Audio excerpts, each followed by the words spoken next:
ദൈവനാമത്തിന് മഹത്വമുണ്ടാകട്ടെ. എൻ്റെ പേര് കവിത.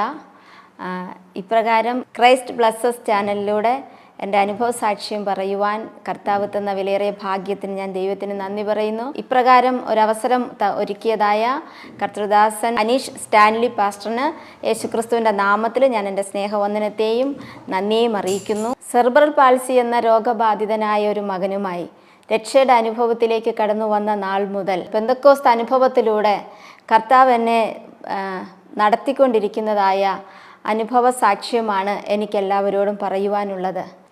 എൻ്റെ മകന് 1.25 വയസ്സുള്ളപ്പോഴാണ് ഞാൻ രക്ഷയുടെ അനുഭവത്തിലേക്ക് കടന്നു വന്നത്.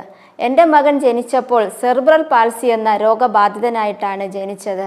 അവൻ ജനിക്കുമ്പോൾ തന്നെ ഒരമ്മയുടെ മുലപ്പാൽ പോലും വലിച്ചു കുടിക്കുവാൻ കഴിവില്ലാത്ത ഒരു മകനായിട്ടാണ് ജനിച്ചത്.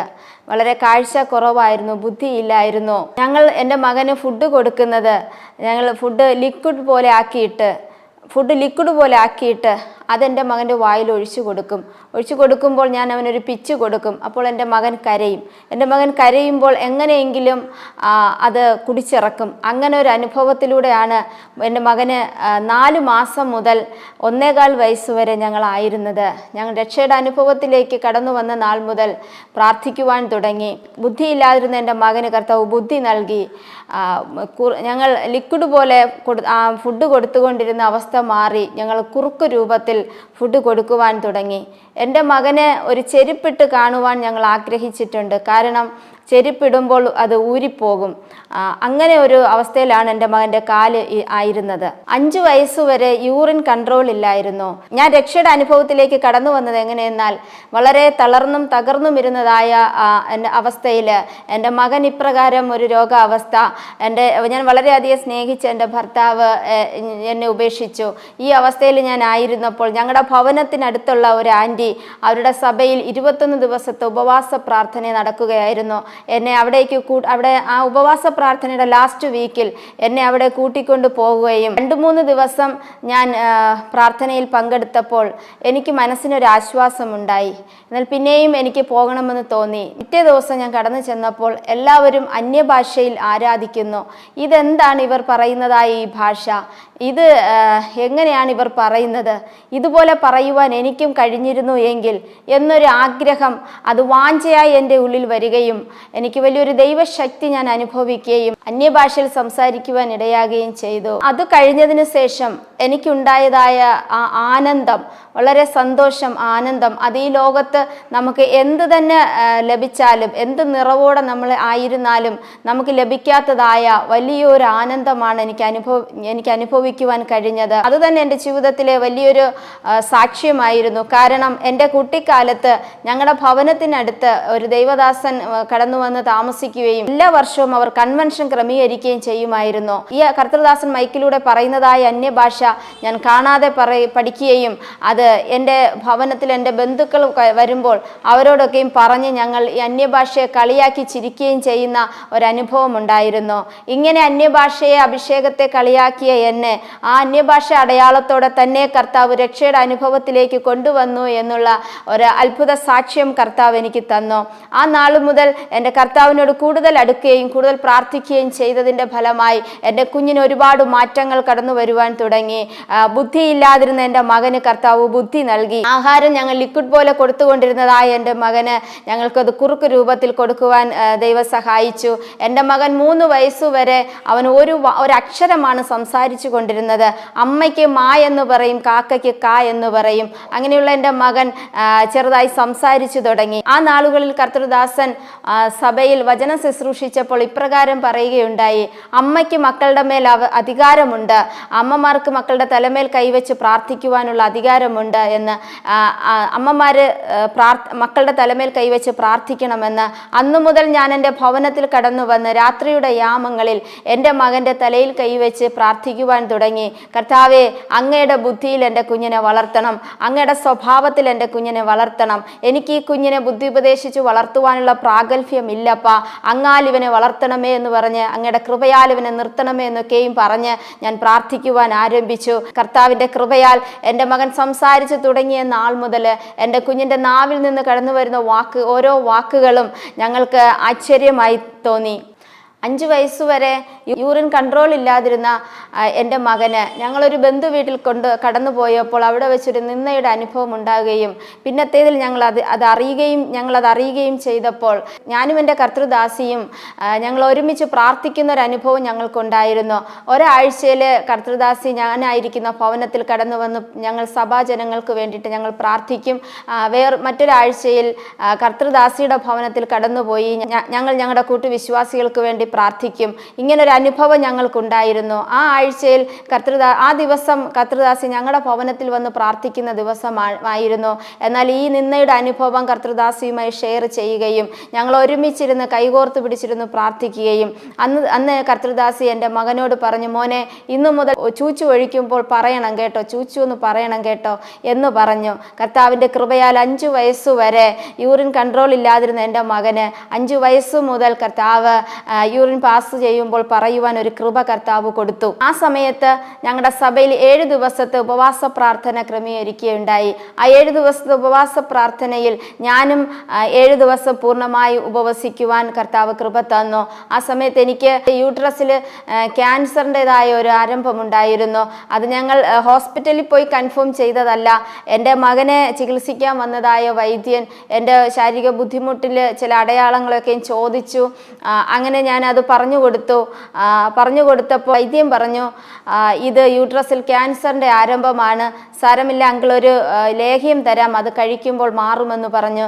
എന്നാൽ ആ ചെറിയ പ്രായത്തിൽ ഇന്ന് കഴിക്കുന്നതിനോട് താല്പര്യമൊന്നുമില്ലായിരുന്നു. ഞാൻ ആ ലേഹ്യം കഴിക്കുകയില്ലായിരുന്നു. പിന്നെയും പിറ്റേ മാസം എനിക്ക് ബുദ്ധിമുട്ട് വരുമ്പോൾ അതിൽ നിന്നൊരല്പം കഴിക്കുമായിരുന്നു. അങ്ങനെ ഒരു അവസ്ഥയായിരുന്നു. എന്നാൽ ഈ 7 ദിവസത്തെ ഉപവാസ പ്രാർത്ഥനയിൽ കർത്തൃദാസൻ എൻ്റെ തലയിൽ കൈവച്ചിട്ട് ഈ ശരീരത്തിൽ ക്യാൻസർ ഇട്ട് വ്യാപരിക്കുന്ന ദുഷ്ടവ്യാപാരമേ വിട്ടുപോയെന്ന് പറഞ്ഞ് ശാസിക്കുകയുണ്ടായി. അന്ന് തന്നെ കർത്താവ് ആ രോഗത്തിന് എനിക്ക് സൗഖ്യം തന്നു. ഇതുവരെയും ആ രോഗസൗഖ്യത്തോടെ തന്നെ ഞാൻ ആയിരിക്കുന്നു. അതുപോലെ തന്നെ എനിക്ക് തൈറോയിഡിൻ്റെതായ ബുദ്ധിമുട്ടുണ്ടായിരുന്നു. എന്നാൽ ആ ഉപവാസ പ്രാർത്ഥനയിൽ തന്നെ കർത്താവ് ആ രോഗത്തിനും എനിക്ക് സൗഖ്യം തന്നു. അപ്പോൾ എനിക്ക് മനസ്സിലായി ഈ യേശു കർത്താവ് രോഗസൗഖ്യം തരുന്ന ദൈവമാണെന്ന്.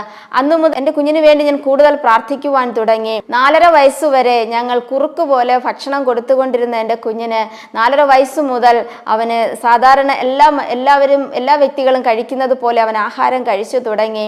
എൻ്റെ മകന് 3 വയസ്സ് മുതൽ ഫിറ്റ്സ് എന്ന രോഗം ഉണ്ടായിരുന്നു. ആഴ്ചയിൽ 3-4 ദിവസം ഫിറ്റ്സ് വരും. ഞങ്ങൾ അടുത്തുള്ള ഹോസ്പിറ്റലിൽ എത്തിക്കുകയും അവിടെ നിന്ന് ഫസ്റ്റ് എയ്ഡ് കൊടുത്തിട്ട് ആംബുലൻസിൽ മെഡിക്കൽ കോളേജ് ICUവിൽ മോനെ അഡ്മിറ്റ് ആക്കുകയും ചെയ്യുന്നതായ അനുഭവമായിരുന്നു വർഷങ്ങളോളം. ഞങ്ങൾ മെഡിസിൻ കൊടുത്തുകൊണ്ടിരിക്കുകയും ഫിറ്റ്സ് വന്നുകൊണ്ടിരിക്കുകയും ചെയ്യുന്നത് കാരണം ഞങ്ങൾ ട്രിവാൻഡ്രം ഗോകുലം മെഡിക്കൽ കോളേജിൽ ഞങ്ങൾ ട്രീറ്റ്മെൻറ്റിനായി കൊണ്ടുപോയി. അവിടെ കൊണ്ടുപോയപ്പോൾ ഡോക്ടർ തന്നതായ മെഡിസിൻ മോന് കൊടുത്തിട്ട് മോൻ യൂറിൻ പാസ് ചെയ്ത് ആ യൂറിൻ നനയുന്നതായ ബെഡ്ഷീറ്റിൻ്റെ അത്രയും ഭാഗങ്ങൾ ദ്രവിച്ചു പോകുവാനിടയായി. അങ്ങനെ ചില ബെഡ്ഷീറ്റുകൾ ദ്രവിച്ചു പോയപ്പോൾ എൻ്റെ മനസ്സിൽ ഭാരമുണ്ടായി. ഞാൻ എൻ്റെ കർത്താവിനോട് ഇപ്രകാരം പ്രാർത്ഥിച്ചു, കർത്താവേ, എൻ്റെ മകന് സൗഖ്യം കൊടുക്കണം, അങ്ങാലുള്ള സൗഖ്യത്തിൽ എൻ്റെ കുഞ്ഞിനെ നിർത്തണമേ എന്ന് പ്രാർത്ഥിച്ചുകൊണ്ട് ഞാൻ ആ മെഡിസിൻ മാറ്റുവാനിടയായി. എന്നാൽ ഡോക്ടേഴ്സൊക്കെയും എന്നെ ഒത്തിരി വഴക്ക് പറഞ്ഞു. ഈ മെഡിസിൻ നിങ്ങൾ കൊടുത്തില്ല എങ്കിൽ 12 വയസ്സാകുമ്പോൾ ഈ കുഞ്ഞിനെ നിങ്ങൾക്ക് നഷ്ടപ്പെടുമെന്ന് പറഞ്ഞു. എന്നാൽ കർത്താവിൻ്റെ കൃപയാൽ 13ാമത്തെ വയസ്സിൽ എൻ്റെ കുഞ്ഞിന് ഞാൻ 13ാമത്തെ വയസ്സ് പൂർത്തിയായപ്പോൾ ഞാനൊരു സ്തോത്ര പ്രാർത്ഥന വെച്ച് എൻ്റെ കർത്താവിനെ മഹത്വപ്പെടുത്തുവാൻ കർത്താവ് എനിക്ക് കൃപ തന്നു. എൻ്റെ മകൻ 2.25 വയസ്സുവരെ അവൻ കൈകാലുകൾ അനക്കുക മാത്രം ചെയ്യുന്ന ഒരു മകനായിരുന്നു. 2.25 വയസ്സായപ്പോൾ ഞങ്ങളുടെ ആലയത്തിൽ 21 ദിവസത്തെ ഉപവാസ പ്രാർത്ഥന വയ്ക്കുകയും ഞാൻ 21 ദിവസം പൂർണ്ണമായി കർത്താവിൻ്റെ സന്നിധിയിൽ ഉപവസിക്കുവാനും ഇടയായി. 2.25 വയസ്സുവരെ കൈകൾ അനക്കുക മാത്രം ചെയ്തുകൊണ്ടിരുന്ന എൻ്റെ മകൻ 17ാമത്തെ ദിവസം കൈ ഉയർത്തി എല്ലാവർക്കും പ്രൈസ് ദി ലോർഡ് കൊടുക്കുകയും അന്നു മുതൽ കയ്യിൽ സാധനങ്ങൾ ഹോൾഡ് ചെയ്യുവാനും തുടങ്ങി. ഫിറ്റ്സ് എന്ന രോഗം വന്നുകൊണ്ടിരിക്കുമ്പോൾ തന്നെ എൻ്റെ മകൻ ഒരു ദിവസം ഫിറ്റ്സ് വന്നതിൻ്റെ പിറ്റേ ദിവസം ഞങ്ങളുടെ ആലയത്തിൽ ഉപവാസ പ്രാർത്ഥന നടക്കുകയായിരുന്നു. അന്ന് എൻ്റെ മകൻ പറഞ്ഞു, എനിക്കും ഉപവസിക്കണമെന്ന് പറഞ്ഞ് പറഞ്ഞ് മോൻ തന്നെ നിർബന്ധിച്ച് ഉപവസിക്കുവാൻ തുടങ്ങി. അന്ന് ആ ഉപവാസ പ്രാർത്ഥനയിലാണ് അതുവരെയും എൻ്റെ കുഞ്ഞിനെക്കുറിച്ച് കേട്ടിട്ടില്ലാത്തതായ വലിയ ദൈവശബ്ദങ്ങൾ, ദൈവാലോചനകൾ കർത്താവ് എന്നെ കേൾപ്പിച്ചു. അന്നു മുതൽ അതുവരെയും എൻ്റെ കുഞ്ഞിനെ എൻ്റെ മകൻ എന്നുള്ള നിലയിൽ ഞാൻ അവനെ പരിപാലിച്ചു, സ്നേഹിച്ചു. എന്നാൽ ആ ദൈവശബ്ദം കേട്ട നാൾ മുതൽ ഞാൻ എൻ്റെ കുഞ്ഞിനെ പരിപാലിച്ചത് വലിയൊരു അഭിഷക്തനെ കർത്താവ് പരിപാലിക്കുവാൻ വലിയൊരു അഭിഷക്തനെ കർത്താവ് എൻ്റെ കരങ്ങളിൽ ഏൽപ്പിച്ചു. ആ അഭിഷക്തനെ പത്യോപദേശത്തിലും നന്നായി തന്നെ വളർത്തണമെന്നുള്ള ആഗ്രഹത്തോടെ തന്നെ ഞാൻ എൻ്റെ കുഞ്ഞിനെ പരിപാലിക്കുവാൻ തുടങ്ങി. എൻ്റെ മകൻ ഏകദേശം 7 വയസ്സുള്ളപ്പോൾ മുതൽ എൻ്റെ മകനും എന്നോട് ചേർന്ന് ഉപവസിക്കുവാനും പ്രാർത്ഥിക്കുവാനും തുടങ്ങി. ആ നാളുകളിലൊക്കെയും കടന്നു വരുന്ന കർത്തൃദാസന്മാർ ഞങ്ങളെ നോക്കി ദൂത് വിളിച്ചു പറയുന്നത് ഇപ്രകാരമായിരുന്നു: നിങ്ങൾ കർത്താവിൻ്റെ വേലയ്ക്കുള്ളവരാണ്, നിങ്ങൾ കർത്താവിൻ്റെ വേല ചെയ്യണമെന്ന്. ഞങ്ങൾക്കും ഞങ്ങളുടെ കർത്താവിൻ്റെ വേല ചെയ്യാൻ വളരെ ആഗ്രഹമായിരുന്നു. ആ സമയത്ത് എൻ്റെ തറവാട് വീട്ടിൽ ഞങ്ങൾ പ്രാർത്ഥനകൾ ക്രമീകരിക്കുകയുണ്ടായി. ആ സമയത്ത് ഞങ്ങളുടെ ദേശത്തൊരു ഭവനത്തിൽ കുറച്ച് യൗവനക്കാർ കൂടിയിരുന്ന് ലഹരി പദാർത്ഥങ്ങൾ ഉപയോഗിക്കുന്നതായ അനുഭവം ഉണ്ടായിരുന്നു. ആ ഭവനത്തിലെ സഹോദരി വളരെ കണ്ണുനീരോടെ എനിക്ക് അവരുടെ മകന് വേണ്ടി പ്രാർത്ഥിക്കണമെന്ന് എന്നോട് പറയുകയും ഞാൻ ആ കുഞ്ഞുങ്ങൾക്ക് വേണ്ടിയിട്ട് നിരന്തരം പ്രാർത്ഥിക്കുവാനിടയായി. എന്നാൽ കുറച്ച് നാളുകൾ കഴിഞ്ഞപ്പോൾ അവരുടെ വിദ്യാഭ്യാസം അവർ കണ്ടിന്യൂ ചെയ്യുകയും കർത്താവിൻ്റെ കൃപയാൽ അവർ ഇന്നെല്ലാവരും കുടുംബമായി സന്തോഷത്തോടെ ആയിരിക്കുകയും ചെയ്യുന്നു. ഇപ്രകാരം ഞാൻ എൻ്റെ ദേശത്ത് ഞാൻ പ്രാർത്ഥനയിലായിരുന്നപ്പോൾ തന്നെ അനവധി രോഗാവസ്ഥകൾ എൻ്റെ ശരീരത്തിൽ കടന്നു വന്നു. ഒത്തിരി വേദനിക്കുന്ന അനുഭവങ്ങൾ, ശാരീരികമായി ഒത്തിരി വേദനയിലൂടെ ഞാൻ കടന്നു പോകുന്ന അനുഭവങ്ങളൊക്കെയും കടന്നു വന്നു. എന്നാൽ ഞാൻ മറ്റുള്ളവർക്ക് വേണ്ടി പ്രാർത്ഥിക്കുമ്പോൾ ആ രോഗങ്ങൾ എന്നെ വിട്ടു മാറുന്നതായ അത്ഭുതകരമായ അവസ്ഥകൾ എൻ്റെ ജീവിതത്തിൽ ഞാൻ അനുഭവിക്കുവാൻ ഇടയായി. പിന്നെയും എൻ്റെ യൂട്രസിൽ ചില വിഷയങ്ങൾ വന്നിട്ട് ഡോക്ടർ പറഞ്ഞു 5 മാസത്തിനകം 5 മാസത്തിനകം മറ്റൊരവസ്ഥയിലേക്ക് ഞാൻ കടന്നു പോകുമെന്ന് ഡോക്ടർ പറഞ്ഞു. എന്നാൽ എൻ്റെ പപ്പ എന്നെയും എൻ്റെ മകനെയും നന്നായി പൊന്നുപോലെ നോക്കുന്ന എൻ്റെ പപ്പയാണ്.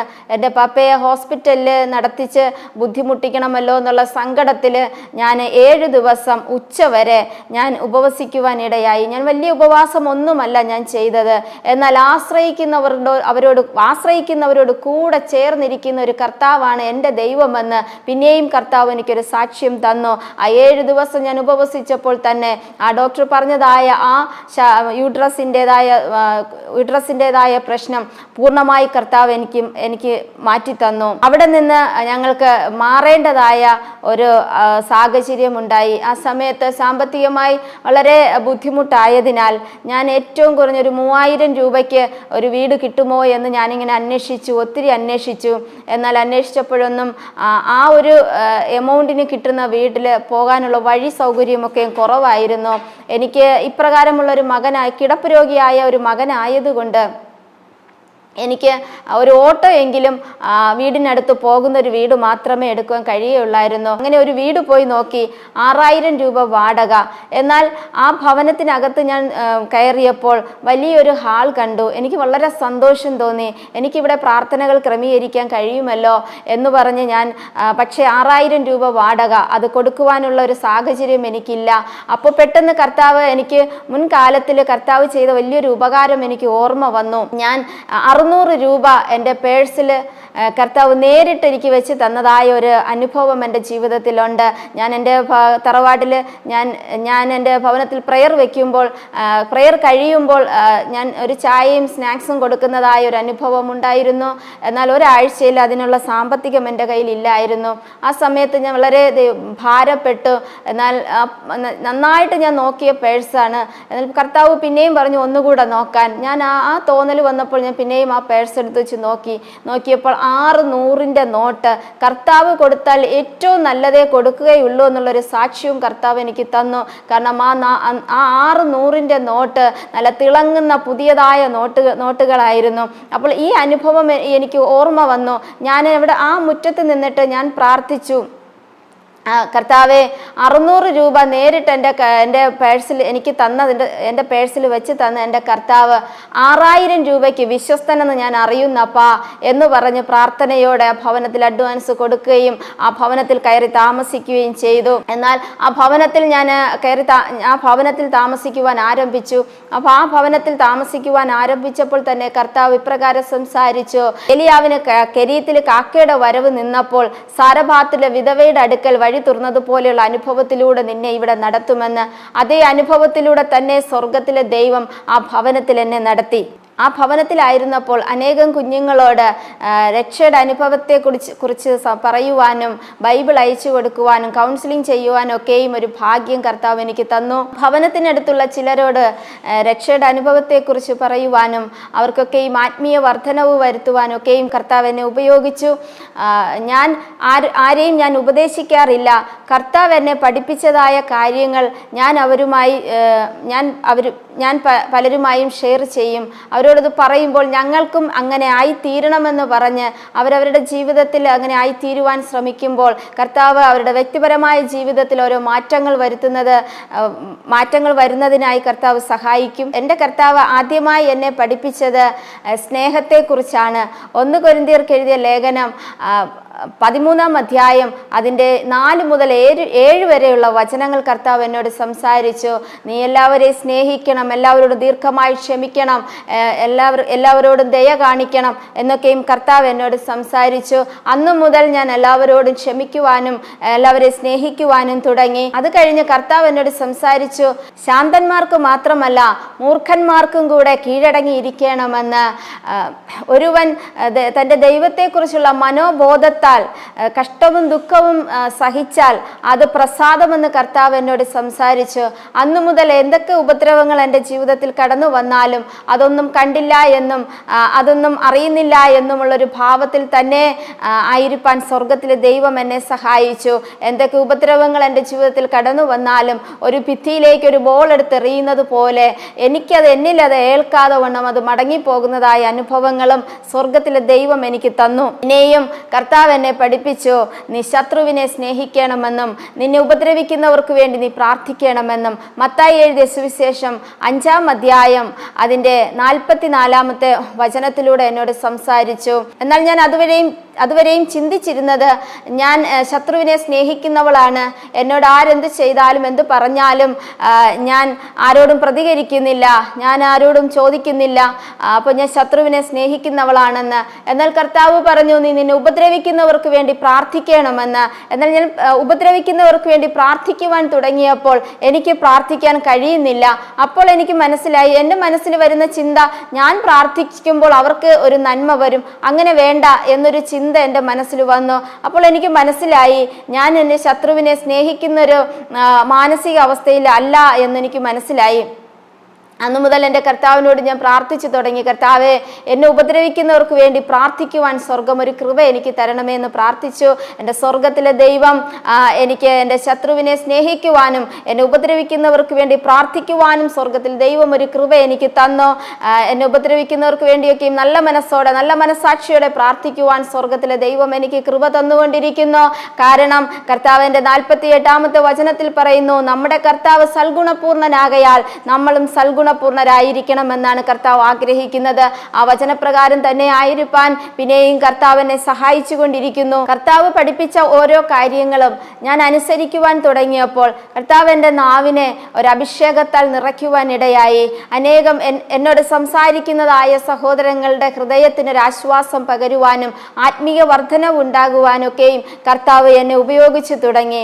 അതുമാത്രമല്ല, ഒരു നിഷ്കളങ്കമായൊരു ഹൃദയം എൻ്റെ കർത്താവ് എനിക്ക് തന്നു. എന്നോട് ഇടപെടുന്ന പലരും എന്നോട് പറഞ്ഞിട്ടുണ്ട്, മോളുടെ നിഷ്കളങ്കതയാണ് കൂടുതൽ ഞങ്ങൾ മോളെ സ്നേഹിക്കുവാൻ ഇടയാകുന്നതെന്ന് പറയുവാൻ ഇടയായിട്ടുണ്ട്. അനേകം സഹോദരങ്ങളോട് എൻ്റെ കർത്താവ് എന്നെ പഠിപ്പിച്ചതായ കാര്യങ്ങൾ ഞാൻ പറയുമ്പോൾ അവരുമായി ഷെയർ ചെയ്യുമ്പോൾ അവരുടെ കണ്ണുകൾ നിറഞ്ഞൊഴുകുന്നതും അവർ കണ്ണുനീരോടെ എനിക്കും അങ്ങനെ ആയിത്തീരണം ചേച്ചി, എന്നിലുള്ള ആ കുറവ് എനിക്ക് മാറ്റണം ചേച്ചി എന്ന് പറഞ്ഞിട്ട് അവർ ദൈവസന്നിധിയിൽ തന്നെത്താനെ താഴ്ത്തി ഏൽപ്പിക്കുന്നതായ ചില അനുഭവങ്ങളൊക്കെയും കാണുവാൻ സ്വർഗത്തിലെ ദൈവം എൻ്റെ ജീവിതത്തിൽ ഭാഗ്യമൊരുക്കി. മുൻപൊക്കെയും ഞാൻ പലരുടെയും മുന്നിൽ ഞാൻ മൗനമായി ഇരിക്കുന്നു. പ്രാർത്ഥിക്കുന്നത് കർത്താവ് പ്രതികാരം ചെയ്തോട്ടെ, പ്രതിഫലം യഹോവയ്ക്കുള്ളതാണ് എന്നുള്ളതായ ഒരു മനോഭാവത്തിലായിരുന്നു. എന്നാൽ നിന്നെ ഉപദ്രവിക്കുന്നവർക്ക് വേണ്ടി നീ പ്രാർത്ഥിക്കണമെന്ന് കർത്താവ് എന്നോട് സംസാരിച്ച നാളു മുതൽ ഞാൻ എല്ലാവരോടും മൗനമായി ഇരിക്കുന്നത്, ഞാൻ പലപ്പോഴും മൗനമായി ഇരിക്കുന്നത്, കർത്താവെ എന്നോട് അവർ ചെയ്യുന്നതായ ഈ പ്രവൃത്തി മുഖേന അവർക്ക് നിത്യത നഷ്ടപ്പെട്ടു പോകരുതേ അപ്പാ, ഇവരാരും നിത്യ നരകത്തിലേക്ക് പോകരുതേ അപ്പാ എന്നുള്ള പ്രാർത്ഥനയോടെയാണ്. ബുദ്ധിയില്ലാതിരുന്ന, ഒരക്ഷരം മാത്രം സംസാരിച്ചു കൊണ്ടിരുന്ന, ഒരു ആഹാരം പോലും കഴിക്കുവാൻ കഴിവില്ലാതിരുന്ന എൻ്റെ മകനെ ഞാൻ പൂർണ്ണ ഹൃദയത്തോടെ പൂർണ്ണമായി എൻ്റെ കർത്താവിൽ ആശ്രയം വെച്ചപ്പോൾ എൻ്റെ കർത്താവ് എൻ്റെ മകനെ കിടപ്പിൽ കിടന്നുകൊണ്ട് തന്നെ എൻ്റെ കർത്താവിന് വേണ്ടി അവനെ ഉപയോഗിക്കുവാൻ തുടങ്ങി. അവൻ അനേകർക്ക് വേണ്ടി പ്രാർത്ഥിക്കുവാനും ഫോണിലൂടെ പ്രാർത്ഥിച്ച് ദൈവാലോചനകൾ വിളിച്ചു പറയുവാനും ഫോണിലൂടെ എണ്ണ പ്രാർത്ഥിച്ചു കൊടുക്കുവാനും വെള്ളം പ്രാർത്ഥിച്ചു കൊടുക്കാനും ഫോണിലൂടെ രോഗികൾക്ക് എണ്ണ പ്രാർത്ഥിച്ചു കൊടുക്കുവാനും വെള്ളം പ്രാർത്ഥിച്ചു കൊടുക്കുവാനും ഒക്കെയും കർത്താവ് കൃപ നൽകി. എൻ്റെ മകൻ സ്നാനപ്പെടുവാൻ സ്വർഗത്തിലെ ദൈവം സഹായിച്ചു. അവൻ സ്നാനപ്പെടുമ്പോൾ എനിക്കൊരു ആഗ്രഹമുണ്ടായിരുന്നു, എൻ്റെ കുഞ്ഞിനെ ടാങ്കിൽ സ്നാനപ്പെടുത്തരുത്, എൻ്റെ കുഞ്ഞിനെ കുളത്തിലോ ഏതെങ്കിലും പുഴയിലോ സ്നാനപ്പെടുത്തണമെന്നുള്ളത് എനിക്ക് വളരെ ആഗ്രഹമായിരുന്നു. എന്നാൽ എൻ്റെ കർത്താവിൻ്റെ കൃപയാൽ എൻ്റെ സഹോദരൻ്റെ സഭയിൽ സ്നാനം നടക്കുകയും അവിടെ വെള്ളയണി കായലിൽ എബി എബ്രഹാം പാസ്റ്ററുടെ കൈക്കീഴിൽ എൻ്റെ മകനെ സ്നാനപ്പെടുത്തുവാൻ കർത്താവ് ഒരു ഭാഗ്യം ഒരുക്കി. എന്നാൽ എൻ്റെ മകൻ്റെ സ്നാന സമയത്ത് പാസ്റ്റർ ചോദിക്കുന്ന ഓരോ ചോദ്യത്തിനും നന്നായി മറുപടി പറയുന്നത് കേട്ടപ്പോൾ കരയിൽ നിന്നിട്ട് എല്ലാവരും കണ്ണുനീരോടെയാണ് എല്ലാവരും സ്തോത്രം പറഞ്ഞത്. അത്രയ്ക്കൊരു അനുഗ്രഹിക്കപ്പെട്ട സ്നാന ശുശ്രൂഷയാണ് എൻ്റെ സ്വർഗത്തിലെ ദൈവം എൻ്റെ മകന് നൽകിയത്. എന്നാൽ അന്നത്തെ മീറ്റിങ്ങിൽ കർത്തൃദാസൻ എബി എബ്രഹാം പാസ്റ്റർ ഇപ്രകാരം പറഞ്ഞു, ഞാൻ ഒരുപാട് സ്നാന ശുശ്രൂഷകൾ ഞാൻ നടത്തിയിട്ടുണ്ട്, എന്നാൽ സ്വർഗം സന്തോഷിക്കുന്ന അതിമഹത്തായ വലിയൊരു സ്നാന ശുശ്രൂഷ എൻ്റെ ജീവിതത്തിൽ ഞാൻ ചെയ്തത് ഇന്നാണെന്ന് പറയുവാൻ ഇടയായി. ഈ കിടപ്പിൽ കിടന്നുകൊണ്ട് തന്നെ എൻ്റെ മകൻ വളരെ പ്രത്യാശയുള്ളതായ ഒരു ഗാനത്തിന്റെ ചില വരികൾ എന്നോട് പറഞ്ഞു തരികയും ഞാൻ അത് എഴുതിയെടുക്കുകയും വളരെ പ്രത്യാശ നിറഞ്ഞതായ ഒരു ഗാനം അത് പുറത്തു വരികയും ഇടയായി. ആ ഗാനം പാരഡൈസ് ഡിജിറ്റൽ മീഡിയ എന്ന യൂട്യൂബ് ചാനലിലും ഇപ്പോൾ സിസ്റ്റർ കവിത PV എന്ന ഞങ്ങളുടെ യൂട്യൂബ് ചാനലിലുമുണ്ട്. എല്ലാവരും അത് കാണണമേ. ഇങ്ങനെ ഞങ്ങൾ ആ ഭവനത്തിലായിരുന്നപ്പോൾ എൻ്റെ പപ്പ ഈ ലോകത്ത് നിന്ന് മാറ്റപ്പെട്ടിട്ട് 3.5 വർഷമായി. ആ സമയത്തൊക്കെയും ഞങ്ങൾക്ക് വളരെ സാമ്പത്തിക ബുദ്ധിമുട്ടുകൾ കടന്നു വരികയും എന്നാൽ കർത്താവിൻ്റെ കൃപയാൽ കർത്താവ് അതിൽ നിന്നൊക്കെയും ഞങ്ങളെ പരിപാലിച്ചു, ഇന്നുവരെ ഞങ്ങളെ നടത്തിക്കൊണ്ടിരിക്കുകയും ചെയ്യുന്നു. അങ്ങനെ ഇരിക്കുന്ന അവസരത്തിൽ ഞങ്ങളുടെ ഭവനത്തിൽ ഒരു കർത്തൃദാസൻ കടന്നു വരികയും ഞങ്ങൾ അവിടെ സഭാരാധന തുടങ്ങുകയും എല്ലാ ആഴ്ചയിലും സഭാരാധന തുടങ്ങുകയും ഞങ്ങൾ മുറ്റത്തെ കൺവെൻഷൻ വെക്കുകയും ആ ദേശത്തൊക്കെയും ട്രാക്ട് കൊടുക്കുകയൊക്കെയും ചെയ്ത് അങ്ങനെ എൻ്റെ കർത്താവിൻ്റെ വേലയിൽ ഞങ്ങളായിരുന്നു. ആ സമയത്ത് എനിക്ക് ഒരു സുഖമില്ലാത്തൊരവസ്ഥയുണ്ടായി. എൻ്റെ ശരീരത്തിൽ പനിയുടേതായ വളരെ ബുദ്ധിമുട്ടുണ്ടായി. എന്നാൽ ടെമ്പറേച്ചർ ഇല്ല, പനിയുടേതായ ഭയങ്കര ബുദ്ധിമുട്ട് ശരീരത്തിൽ അനുഭവിക്കുകയും ചെയ്യുന്നു. അങ്ങനെ ഞങ്ങൾ ഹോസ്പിറ്റലിൽ ഹോസ്പിറ്റലിൽ പോയി സ്കാൻ ചെയ്തു. അൾട്രാസൗണ്ട് സ്കാൻ ചെയ്തപ്പോൾ എനിക്ക് ലിവറിനടുത്തായിട്ട് ഒരു സിസ്റ്റ് കാണുന്നുണ്ടെന്ന് പറഞ്ഞു. പിന്നെയും പല സ്കാനിങ്ങുകൾ ചെയ്തു. അതിൽ എൻ്റെ ലിവറിനടുത്തായിട്ട് ഒരു മുഴയുണ്ട്, അത് വേഗത്തിൽ സർജറി ചെയ്യണം, ഇല്ല എങ്കിൽ അത് ക്യാൻസറായി മാറുമെന്ന് പറഞ്ഞു. എന്നാൽ എൻ്റെ കർത്താവ് എന്നെ ബലപ്പെടുത്തി, ഇത് നിന്നെ ലജ്ജിപ്പിക്കുവാനാണ്, ഒരിക്കലും നിന്നെ സർജറിക്ക് വിട്ടുകൊടുക്കുകയില്ല എന്ന് എൻ്റെ കർത്താവ് എന്നോട് സംസാരിച്ചു. കർത്താവിൻ്റെ വാക്കിൽ ഞാൻ ധൈര്യപ്പെട്ടു.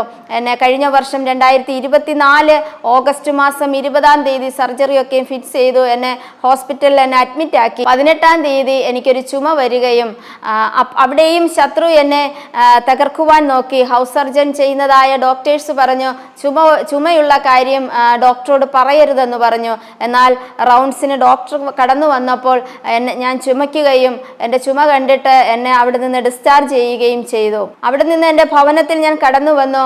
പിന്നെയും എനിക്ക് വളരെ ശാരീരികമാവുന്ന ബുദ്ധിമുട്ടുകളായിരുന്നു. കാരണം CA-99 എന്ന് പറഞ്ഞിട്ട് ഒരു ടെസ്റ്റ് ഉണ്ടായിരുന്നു. ആ ടെസ്റ്റ് 36 നമുക്ക് നോർമൽ പാടുള്ളൂ. ഡോക്ടർ പറഞ്ഞു അത് ടെസ്റ്റ് ചെയ്തിട്ട് 100-ൽ കൂടുതലാണെങ്കിൽ അപ്പോൾ തന്നെ കൊണ്ടുവന്ന് റിസൾട്ട് കാണിക്കണമെന്ന് പറഞ്ഞു. എനിക്ക് നോക്കിയപ്പോൾ 197 ആയിരുന്നു. പിന്നെയും അത് നോക്കിയപ്പോൾ 315 എന്നാൽ കർത്താവിൻ്റെ കൃപയിൽ ആശ്രയിച്ചു പ്രാർത്ഥിച്ചു. കർത്താവ് ഒരു ട്രീറ്റ്മെൻറ്റും ചെയ്യാതെ തന്നെ ആ കൗണ്ട് കുറയുന്നതിന് കർത്താവ് സഹായിച്ചു. ഓരോ ആഴ്ചയിലും ഞാൻ നോക്കുമ്പോൾ കൗണ്ട് കുറഞ്ഞു വന്നു. 60 വരെ ഞാൻ നോക്കി. പിന്നത്തേൽ ഞാൻ നോക്കിയിട്ടില്ല. എൻ്റെ ഭവനത്തിൽ കടന്നു വന്നപ്പോൾ എനിക്ക് വല്ലാതെ ക്ഷീണിച്ച് അവശയായിരിക്കുന്ന സമയങ്ങളിൽ കർത്തദാസൻ കടന്നു വന്ന് ഞങ്ങൾ ഒരുമിച്ച് പ്രാർത്ഥിക്കും. ചില വചനങ്ങളൊക്കെയും കർത്താവ് വെളിപ്പെടുത്തും. ആ വചനം കർത്താവ് ദൈവസന്നിധിയിൽ ഞാൻ ഏറ്റെടുക്കുകയും പ്രാർത്ഥിക്കുകയും ചെയ്യുമ്പോൾ കർത്താവ് അപ്പോഴായിരിക്കുന്നതായ ആ ബുദ്ധിമുട്ടിൽ നിന്ന് സ്വർഗം എനിക്ക് സൗഖ്യം തരികയും ചെയ്യുമായിരുന്നു. ഈ മുഴ മാറുന്നതിന് വേണ്ടിയിട്ട് ഒരു ഹോമിയോ മെഡിസിൻ നോക്കിയാൽ കൊള്ളാമെന്ന് വീട്ടുകാർ പറയുകയും അങ്ങനെ ഒരു ജർമ്മൻ ഹോമിയോ മെഡിസിൻ നോക്കുകയും ചെയ്തു. എന്നാൽ അത് കഴിച്ചപ്പോൾ എനിക്ക് ശാരീരികമായിട്ട് വളരെ ബുദ്ധിമുട്ടുണ്ടായി. എൻ്റെ കുഞ്ഞിനെ പോലും ഒന്ന് നോക്കുവാൻ കഴിയാതെ വണ്ണം വളരെ ഞാൻ അവശയായിത്തീരുന്ന ഒരവസ്ഥ എനിക്കുണ്ടായി. ആ സമയത്ത് തന്നെ എൻ്റെ മാതാവ് രോഗിയായി തീർന്നു. എൻ്റെ മകന് പെട്ടെന്ന് വലിയൊരു സർജറിയൊക്കെയും ചെയ്യുവാനുള്ളതായ അവസ്ഥകളുണ്ടായി. ആ സർജറി ചെയ്യുന്ന അവസ്ഥയിൽ 4 ദിവസം വരെ വെന്റിലേറ്ററിൽ എൻ്റെ മകൻ ഒരു ഓർമ്മയില്ലാതെ കിടക്കുകയായിരുന്നു. ഡോക്ടർ വിളിച്ചു പറഞ്ഞു, ഞങ്ങൾ സെഡേഷൻ്റെ മരുന്നൊന്നും കൊടുക്കുന്നില്ല, പക്ഷേ അവൻ്റെ ബ്രെയിൻ ഡാമേജ് ആയിക്കൊണ്ടിരിക്കുകയാണ്, ഞങ്ങൾക്കൊന്നും ചെയ്യാൻ കഴിയുകയില്ല എന്ന് പറഞ്ഞു. വളരെ വേദനിച്ചു ദൈവസന്നിധിയിൽ നിലവിളിക്കുവാനിടയായി. രാത്രിയുടെ യാമത്തിൽ എല്ലാവരും ഉറങ്ങുമ്പോൾ ആ ഹോസ്പിറ്റൽ ലിഫ്റ്റിൻ്റെ അടുത്ത് ചെന്ന് നിന്ന് അങ്ങോട്ടും ഇങ്ങോട്ടും നടന്ന് അന്യഭാഷയിൽ പ്രാർത്ഥിക്കുവാൻ സ്വർഗം ഭാഗ്യം തന്നു. അങ്ങനെ അന്യഭാഷയിൽ പ്രാർത്ഥിച്ചു. പിറ്റേ ദിവസം കോട്ടയത്ത് നിന്നുള്ളൊരു കർത്തൃദാസൻ എന്നോട് ഫോൺ വിളിച്ച് പറഞ്ഞു, സിസ്റ്ററെ, മകൻ്റെ അടുത്ത് നിന്ന് ഒരു മരണദൂതൻ ഒഴിഞ്ഞു പോകുന്നതായ അനുഭവം കണ്ടു എന്ന് പറഞ്ഞു. അതുപോലെ തന്നെ മോനെ ഈ സർജറി മോന് ആവശ്യമാണ് എന്നും പറഞ്ഞു. അതുപോലെ തന്നെ മകനെ സർജറിക്കായി കൊണ്ടുപോയപ്പോൾ വളരെ നോർമലായി ഞങ്ങളെ ഒന്ന് നോക്കുന്ന ഒരു അനുഭവം ഞങ്ങളെ ഒന്ന് നോക്കി. അത് ഞങ്ങൾക്ക് വളരെ മനസ്സിന് ആശ്വാസമായിരുന്നു. അവിടെ വെച്ച് ദൈവസന്നിധിയിൽ ഞാനൊരു തീരുമാനത്തോടെ പ്രാർത്ഥിച്ചു, കർത്താവേ, എൻ്റെ പൈതലുമായി ഇവിടുന്ന് സൗഖ്യത്തോടെ ഞാൻ കടന്നു ചെല്ലുമ്പോൾ എൻ്റെ ഭവനത്തിൽ വേഗത്തിലൊരു 3 ദിവസത്തെ ഉപവാസ പ്രാർത്ഥന ഞാൻ ക്രമീകരിക്കും, കർത്താവിൻ്റെ സന്നിധിയിൽ ഉപവാസത്തോടെ പ്രാർത്ഥിക്കുമെന്ന്. എന്നാൽ അതുപോലെ തന്നെ എൻ്റെ മകനുമായി ഞങ്ങൾ ഭവനത്തിൽ പോയിട്ട് വേഗത്തിൽ 3 ദിവസത്തെ ഉപവാസ പ്രാർത്ഥന ക്രമീകരിക്കുകയുണ്ടായി. ആ ഉപവാസ പ്രാർത്ഥന ക്രമീകരിച്ചപ്പോൾ കർത്താവിനോട് ഞാൻ പ്രാർത്ഥിച്ചു, കർത്താവെ, കർത്തൃദാസന്മാരും കൂട്ടുവിശ്വാസികളൊക്കെ കടന്നു വരും, അവരെ നന്നായി എനിക്ക് അവരെ നോക്കണം. എനിക്ക് എൻ്റെ ശാരീരിക അവസ്ഥ വളരെ ബലഹീനമാണ്, എനിക്കൊന്നിനും കഴിയാത്ത അവസ്ഥയാണ്, എന്നെ സൗഖ്യമാക്കണമേ എന്ന് ഞാൻ ദൈവസന്നിധിയിൽ പ്രാർത്ഥിച്ചു. എന്നാൽ ഉപവാസ പ്രാർത്ഥനയുടെ തലേ ദിവസം വളരെ അവശയായിരുന്ന എനിക്ക് കർത്താവ് പൂർണ്ണ സൗഖ്യം തന്നു. അന്നു മുതൽ പിന്നെയും 3 ദിവസത്തെ ഉപവാസ പ്രാർത്ഥനകളൊക്കെ ക്രമീകരിച്ചു. ദൈവസന്നിധിയിൽ പ്രാർത്ഥനയോടെ ആയിരിക്കാൻ കർത്താവ് സഹായിച്ചു. പെട്ടെന്ന് എൻ്റെ അമ്മ ഈ ലോകത്തിൽ നിന്ന് മാറ്റപ്പെട്ടു. എൻ്റെ അമ്മയും കൂടെ ഈ ലോകത്തിൽ നിന്ന് മാറ്റപ്പെട്ടപ്പോൾ ഞാനും എൻ്റെ മകനും ഞങ്ങൾ അനാഥരായ ഒരവസ്ഥയായി. കാരണം അമ്മയും പപ്പയും പൊതിഞ്ഞു പിടിച്ചുള്ളൊരു ജീവിതമായിരുന്നു ഞങ്ങൾക്കുണ്ടായിരുന്നത്. എന്ത് ചെയ്യണമെന്നറിയില്ല, വല്ലാതെ ഭാരപ്പെട്ടു, വല്ലാതെ കരഞ്ഞു, കർത്താവെ, കാരണം ജീവിതത്തിൽ പലവിധമാവുന്ന ഹൃദയം നുറുങ്ങുന്ന അനുഭവങ്ങൾ കടന്നു വന്നിട്ടുണ്ട്, ഒത്തിരി വേദനകൾ, രോഗാവസ്ഥകൾ കടന്നു വന്നിട്ടുണ്ട്. എന്നാൽ അനാഥത്വം എന്തെന്ന് ഞങ്ങൾ അനുഭവിച്ചിട്ടില്ല. എന്നാൽ കർത്താവെ, ഈ അനാഥത്വത്തിൽ ഞാൻ എന്ത് ചെയ്യുമെന്ന് പറഞ്ഞ് വല്ലാതെ കർത്താവിനോട് കരഞ്ഞു. എന്നാൽ എൻ്റെ സ്വർഗീയ പിതാവ് എന്നോട് സംസാരിച്ചു, നീ അനാഥയായി പോകണമോ വേണ്ടയോ എന്ന് ഞാനാണ് തീരുമാനിക്കുന്നതെന്ന്. എന്നാൽ ആ കർത്താവിൻ്റെ ആ ദൈവശബ്ദം കേട്ട നാളു മുതൽ വല്ലാത്തൊരു ധൈര്യത്തോടെ സ്വർഗത്തിലെ ദൈവം എന്നെ നിർത്തിയിരിക്കുന്നു. എൻ്റെ പപ്പ ഉണ്ടായിരുന്നപ്പോൾ ഉള്ളതുപോലെ തന്നെ ഉള്ളൊരു ആത്മധൈര്യത്തോടെ ഞാൻ ആയിരിക്കുന്നു. ഞാൻ ഒന്നിനും കഴിവുള്ളവളല്ല. ഞാൻ വളരെ ശാരീരികമായും മാനസികമായും ഒക്കെ ഞാൻ ബലഹീനതകൾ എനിക്ക് ഒത്തിരി ഉണ്ട്. അതുപോലെ തന്നെ ഞാൻ വിദ്യാഭ്യാസത്തിൽ ഒന്നും വലിയവളല്ല. എന്നാൽ എൻ്റെ സ്വർഗത്തിലെ ദൈവം തനിയെ ജീവിക്കുവാനുള്ള ഒരു കൃപ കർത്താവ് എനിക്ക് തന്നുകൊണ്ടിരിക്കുന്നു. അതുപോലെ ഞാൻ പല കുഞ്ഞുങ്ങളോടും ഞാൻ കൗൺസിലിംഗ് ചെയ്യുമ്പോഴൊക്കെയും എന്നേക്കാൾ ഒത്തിരി വിദ്യാഭ്യാസ യോഗ്യതകളും കഴിവുമൊക്കെയുമുള്ള കുഞ്ഞുങ്ങളൊക്കെ ഞാൻ കൗൺസിലിംഗ് ചെയ്യുമ്പോൾ ചേച്ചി ഒരു കാട് വെട്ടിത്തെളിച്ചതുപോലെയുള്ള ഒരു അനുഭവം ആണ് ഞങ്ങളുടെ ഹൃദയത്തിൽ എന്നൊക്കെയും അവർ പറയുകയും, ചിലർ പറയും ചേച്ചി ഒരു ആരാധന കഴിഞ്ഞതുപോലെയുള്ള അനുഭവങ്ങൾ ഉണ്ടാകുന്നു എന്ന് പറയും. ഇതൊക്കെയും കേൾക്കുമ്പോൾ എനിക്ക് ഒന്ന് മാത്രമാണ് മനസ്സിലാകുന്നത്, എൻ്റെ സ്വർഗത്തിലെ പിതാവിനോട് കൂടെ ഞാൻ ചേർന്ന് നിന്ന് എൻ്റെ ഏത് പ്രതിസന്ധി വന്നപ്പോഴും എൻ്റെ വചനത്തിലൂടെ കർത്താവ് എന്നോട് സംസാരിച്ചതായ വചനങ്ങളെ ഞാൻ അനുസരിക്കുകയും, ചിലർ പറഞ്ഞ് ഞാൻ കേട്ടിട്ടുണ്ട് നമുക്കിപ്പോൾ വചനത്തിൽ പറയുന്ന എല്ലാ കാര്യങ്ങളും ഒന്നും അനുസരിക്കാൻ കഴിയുകയില്ലെന്ന്. എന്നാൽ എൻ്റെ ജീവിത അനുഭവം അങ്ങനെ അല്ല എന്നെ പഠിപ്പിച്ചത്. നമുക്ക് വേണ്ടിയിട്ടുള്ള എന്താണോ, നമുക്ക് ഈ ലോകത്ത് ജീവിക്കേണ്ടത് എന്താണോ അത് നമ്മുടെ സ്വർഗീയ അപ്പച്ചൻ നമുക്ക് പഠിപ്പിച്ചു തരും. അതുപോലെ അനുസരിക്കുവാൻ നമ്മൾക്ക് കഴിഞ്ഞാൽ കർത്താവ് തന്നെ നമ്മളെ കരം പിടിച്ച് നേരിട്ട് നമ്മളെ നടത്തുന്നതായ അനുഭവത്തിലൂടെ നമുക്ക് കടന്നു പോകുവാൻ കഴിയും. നമ്മുടെ ജീവിതത്തിൽ ആയിരിക്കുന്നതായ രോഗാവസ്ഥകൾ, പ്രതികൂലങ്ങൾ, പ്രതിസന്ധികൾ എല്ലാം അത് നമുക്ക് മാത്രമല്ല, അത് അനേകർക്കും കൂടെ ഉപകാരപ്പെടുന്നതാണ്, അനേകർക്കും കൂടെ പ്രയോജനപ്പെടുന്നതാണ് എന്ന് കർത്താവ് എന്നെ പഠിപ്പിക്കുവാൻ ഇടയായി. പലപ്പോഴും നമ്മൾ ചിന്തിക്കുന്നത് നമ്മൾ ആലയത്തിൽ കടന്നു പോകുമ്പോൾ കൈയടിക്കുന്നതും അന്യഭാഷ പറയുന്നതുമാണ് പെന്തക്കോസ്ത് അനുഭവമെന്ന്. എന്നാൽ സ്വർഗത്തിലെ ദൈവം എന്നെ പഠിപ്പിച്ചത് അത് മാത്രമല്ല, നമ്മുടെ വ്യക്തിപരമായ ജീവിതത്തിൽ എപ്രകാരം കർത്താവിൻ്റെ കൽപ്പനകളെ അനുസരിച്ച് കർത്താവ് പറയുന്ന വാക്കുകളെ അനുസരിക്കുവാൻ നമ്മൾ ശ്രമിക്കുന്നുവോ അതാണ് ശരിക്കും പെന്തക്കോസ്ത് അനുഭവം. നമ്മുടെ വ്യക്തിപരമായ ജീവിതത്തിലും കൂടെ നമ്മളൊരു പെന്തക്കോസ്ത് അനുഭവം ഉള്ളവരായി തന്നെ ആയിരിക്കണമെന്ന് കർത്താവ് ഈ ദിവസങ്ങളിൽ എന്നെ പഠിപ്പിച്ചുകൊണ്ടിരിക്കുന്നു. കർത്താവ് എന്നെ പഠിപ്പിക്കുന്നതായ ഓരോ കാര്യങ്ങളും മറ്റുള്ള സഹോദരങ്ങളോടും കൂടെ പകർന്നു കൊടുക്കാനും കർത്താവ് എന്നെ സഹായിച്ചു കൊണ്ടിരിക്കുന്നു. ഇപ്രകാരം ഒരു സെർബ്രൽ പാൾസി എന്ന രോഗബാധിതനായ ഒരു മകന് വേണ്ടി പ്രാർത്ഥിച്ചു. ദൈവസന്നിധിയിൽ ഞാൻ കടന്നു പോയപ്പോൾ കർത്താവ് എൻ്റെ മകന് വേണ്ടി പ്രാർത്ഥിക്കുവാൻ വേണ്ടി മാത്രമല്ല, ഇതുപോലത്തെ രോഗാവസ്ഥയിലൂടെ പോകുന്ന അനേകം കുഞ്ഞുങ്ങളുടെ അമ്മമാർ എന്നെ ഫോൺ ചെയ്യുവാനും ആ കുഞ്ഞുങ്ങൾക്കും വേണ്ടി പ്രാർത്ഥിക്കുവാനും അവരിലും ചില മാറ്റങ്ങൾ കാണുന്നു എന്ന് കേൾപ്പാനൊക്കെയും സ്വർഗത്തിലെ ദൈവം എന്നെ സഹായിച്ചുകൊണ്ടിരിക്കുന്നു. പലപ്പോഴും പല വേദനിക്കുന്ന അനുഭവങ്ങളിലൂടെ കടന്നു പോകുമ്പോൾ ഞാൻ പറയും, കർത്താവേ വയ്യപ്പ, എന്നെ കൊണ്ട് ഇനി പറ്റുന്നില്ലപ്പാ, എനിക്ക് സഹിക്കാൻ പറ്റുന്നില്ലപ്പാ എന്ന് ഞാൻ പറഞ്ഞ് ദൈവസന്നിധിയിൽ കരയാറുണ്ട്. എന്നാൽ കർത്താവ് എന്നോട് സംസാരിച്ചത്, നീ കാലാളുകളോട് കൂടെ ഓടിയിട്ട് തോറ്റുപോയാൽ നീ കുതിരകളോട് എങ്ങനെ മത്സരിച്ചു ഓടും? നീ സമാധാനമുള്ള ദേശത്ത് നിർഭയമായി വസിച്ചാൽ നീ യോർദാന്റെ കാടിൽ നീ എന്തു ചെയ്യുമെന്ന്. അപ്പോൾ എനിക്ക് മനസ്സിലായി, ആഹാബിന്റെ കുതിരരഥത്തിന് മുന്നമേ ഓടിയ ഏലിയാവിന്റെ ശക്തി നമ്മളിൽ വരണമെങ്കിൽ നമ്മൾ ചില കഷ്ടതയിലൂടെ, പ്രയാസത്തിലൂടെ കടന്നുപോയി അതിനെയൊക്കെയും ജയിക്കേണ്ടത് ആവശ്യമാണെന്ന് എനിക്ക് മനസ്സിലായി. യോസേഫിന്റെ അനുഭവങ്ങളൊക്കെയും കർത്താവ് എന്നോട് സംസാരിച്ചു. തനിക്ക് കർത്താവ് കൊടുത്തതായ ഒരു ദർശനം മുഖേന തൻ്റെ സഹോദരങ്ങളോട് താൻ ഒരു ദ്രോഹവും ചെയ്തിട്ടില്ല, ഒരു കുറ്റവും തൻ്റെ സഹോദരങ്ങളോട് താൻ ചെയ്തിട്ടില്ല.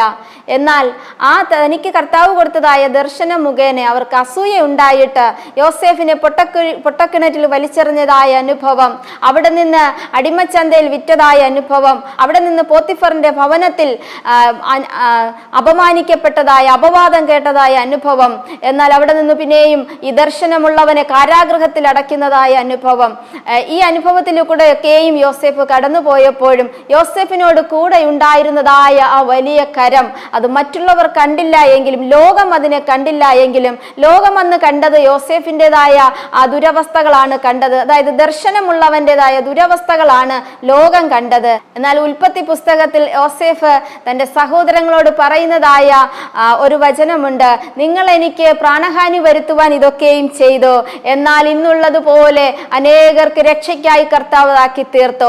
ഇതേ അനുഭവമാണ് പ്രിയ സഹോദരങ്ങളെ നമ്മുടെ ഓരോരുത്തരുടെയും ജീവിതത്തിൽ ഉള്ള അനുഭവത്തിൽ നമുക്ക് മനസ്സിലാക്കുവാൻ കഴിയുന്നത്. നമ്മൾക്ക് ദോഷം വരുത്തുവാൻ ശത്രു പല കെണികളും തന്ത്രങ്ങളും ഒരുക്കും. എന്നാൽ അതിൽ നിന്ന് നമ്മൾ പ്രാർത്ഥിച്ച് കർത്താവിന്റെ മാറോട് ചേർന്നിരുന്നാൽ അത് നമുക്ക് മാത്രമല്ല അനേകർക്ക് രക്ഷ വരുത്തുന്ന തരത്തിൽ കർത്താവ് അതിനെ പ്രയോജനമാക്കി തീർക്കുമെന്ന് വലിയൊരു സാക്ഷ്യം കർത്താവ് എനിക്ക് തന്നുകൊണ്ടിരിക്കുന്നു. എൻ്റെ ജീവിത അനുഭവത്തില് കർത്താവ് എന്നെ പഠിപ്പിച്ച മറ്റൊരു കാര്യമുണ്ട്. ഈ ലോകത്തിലുള്ള മനുഷ്യരുടെ സ്നേഹമൊന്നും നമുക്ക് നിലനിൽക്കുന്നതല്ല എന്ന്. പലപ്പോഴും സാമ്പത്തിക ബുദ്ധിമുട്ടുകൾ കടന്നു വരുമ്പോൾ ഞാനൊരു വ്യക്തികളെയും ആശ്രയിക്കാറില്ല. ഞാൻ എൻ്റെ കർത്താവിനോട് ചോദിക്കും, കർത്താവേ, എനിക്കിങ്ങനെ ഒരു ആവശ്യമുണ്ട്. ഞാൻ ചോദിക്കുക മാത്രമല്ല, ഞാനതെൻ്റെ കുഞ്ഞിനെയും പഠിപ്പിക്കുവാനിടയായി.